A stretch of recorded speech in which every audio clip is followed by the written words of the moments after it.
When crafting the gaming industry as we know it across the last few decades, developers have weathered plenty storms of backlash from the likes of myself and you, the seasoned gamer, as to what they got wrong. The following range from awkward design experiments to bugbears and bygone tropes that for some reason just won't die. We've all experienced them, we all hate them, and yet they persist. I'm Scott from WhatCulture.com, and these are 10 BS video game mechanics you had to go with. Number 10. One person detects you, everyone knows. Cyberpunk 2077. A problem born from the stealth genre that Metal Gear Solid 2 actually fixed way back in 2001 was the notion of an entire bank of enemies knowing your exact position the second only one of them found out. Annoyingly, even Metal Gear would ditch this in MGS3, but over the years everything from Assassin's Creed to Fable, Splinter Cell to Cyberpunk 2077 has seen entire bases go on alert just because you brushed up against one enemy too closely. Even worse is not knowing how much noise you're making, inevitably triggering an NPC to whirl around on the spot, point an invisible finger and call the cavalry within seconds. Number 9. Inaccurate percentages. XCOM. Okay, why even have percentage-based actions in games if there's no consistency in their supposed execution? That's a flowery way to say that if I'm pushing a rifle into an alien's face and the shot's likelihood is somehow still just 90%, I'm kinda gonna lose it if it doesn't connect. Over the years, XCOM has become synonymous with this huge disparity between visuals and action, leading to fans thinking screw it, why not, when faced with both 5% chances or 95% chances. Ultimately, XCOM and more recently Disco Elysium's percentage-based exchanges are either going to work or not, so maybe it's easier to just think of them as 50-50 coin flips. Number 8. Slot machine loot boxes. Need for Speed Payback. Microtransactions are somewhat infuriatingly here to stay. When done well, they're a way to support a dedicated workforce keeping servers online, managing digital storefronts and tweaking the balance of competitive multiplayer. When they're outright ridiculous though is the likes of Need for Speed Payback or NBA 2K20, where money-grubby publishers thought the best way to address the increasing pressure around loot boxes and gambling was to make in-game casinos. In both these titles, your upgrade paths are resigned to literal slot machines. Slot machines powered by coins acquired from microtransactions. Thankfully, the backlash was immense, and on the Need for Speed side, Payback tanked, with the response to both these implementations being nothing but disgust. Number 7. Overencumbrance. Fallout and Elder Scrolls. Speaking of disgust, how many times have you been dissuaded from doing another side mission or exploring more of an RPG's open world because you simply won't be able to carry whatever you might find? At this stage, with overencumbrance being rife across Fallout, Elder Scrolls, and The Witcher 3, I'd wager everyone who's spent any time in these games has felt the sting of having to leave something behind. Now, some titles try to mitigate the damage, giving you a horse or companion to share an inventory with, but why can't we, in a fantasy game with dragons and magic spells, just cast something that would transport our gear home or to a custom location? Every time the reason given for enforcing overencumbrance is that it would make a game less realistic. Yet in Skyrim, you're free to resurrect a now demonic chicken in your fight against a woolly mammoth whenever you like. Number 6. A broken enemy detection system. Splinter Cell Pandora Tomorrow.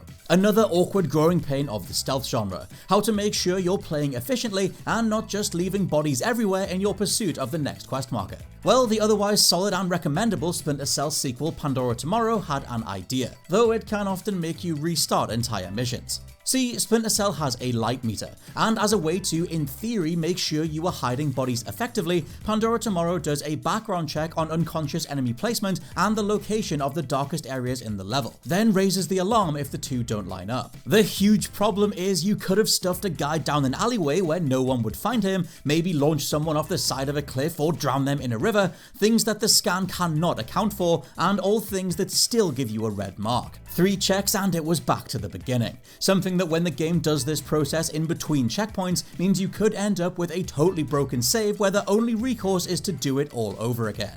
Number 5. Escort NPC walk speeds. Jak 2, Shadow of War, and The Witcher 2. Now, I'm not talking about escort missions in general here.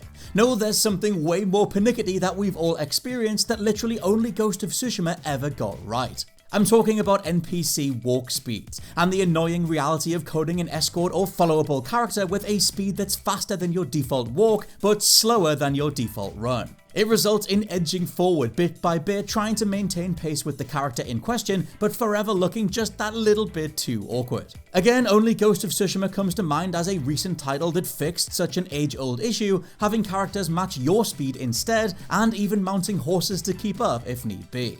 Number 4. Difficulty scaling in loot shooters. Destiny, Outriders, and The Division. Over the years, difficulty has come in many forms. We've had increases in the number of enemies on screen if you go higher, maybe more aggressive AI or methods of flanking you in a shooter that aren't present on easy or medium. At the absolute bottom of the rung though is every looter shooter's idea of challenge. The idea of making it so random projectiles and base attacks can now one-shot you as every enemy does 10 times the damage. You'll hear optional raids and bosses referred to as challenging, but they all end up going down the same way. You deploy a tactical game mechanics based approach, but the enemy kills you in seconds simply because their level is that much higher. They didn't outsmart you and you weren't playing badly, you just hadn't put enough time in to grind out the numbers governing attack and defense.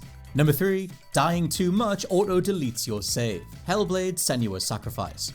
Possibly the mechanic that stopped more people checking out Hellblade in the first place, the bizarrely advertised and not actually true idea that the game would delete your entire save file if you died too much. Tying into Hellblade's powerful emotional depiction of psychosis and the titular Senua slowly being consumed by demons, both literal and personal, an oily black mass would engulf more of her arm every time you died. It took until launch for the truth to come out though, that despite what Ninja Theory had been saying about the notion of Senua losing it all if you couldn't play well enough, it just wasn't true. Those who missed the memo spent far too much of Hellblade in a constant fear that they were going to lose it all, when with some clearer marketing it would have benefited everyone. Number 2. One thing at a time. Animal Crossing: New Horizons. Considering how ludicrously popular Animal Crossing New Horizons is, how many sales records it smashed, and how it was the game keeping spirits high across 2020, we've all kinda forgiven just how outdated a lot of its controls and mechanics feel. I'm talking about the fact you have to unlock an item select wheel, how you can only craft one thing at a time, how weapons break after an amount of hits that you can't see, how you have to manually button through repeat dialogue interactions with the likes of Blathers or Orville every single time. The worst thing though, and it's quadruply so because it takes so long to actually unlock, is the Island Designer app, i.e. how you terraform your island to remix pieces of land, inclines, declines, and bodies of water. Put simply, it sucks. There's no wider aerial view whatsoever, so instead you're stuck interacting one square at a time with what's right in front of you, slowly, oh so slowly, carving your island into what you want. Laying down a path, making a mountainside or steep decline, they take afternoons of maneuvering your villager around this invisible grid, committing to and deleting your progress every few minutes. Why Nintendo hasn't deployed a far more robust customization suite I'll never know, as the wider fandom is now using a homemade version from developers Rob Fickman and Carmela Diaz just to get a wider idea of what they're building. Honestly, just look at how much better this is. And number 1, Dragonrot. Sekiro: Shadows Die Twice.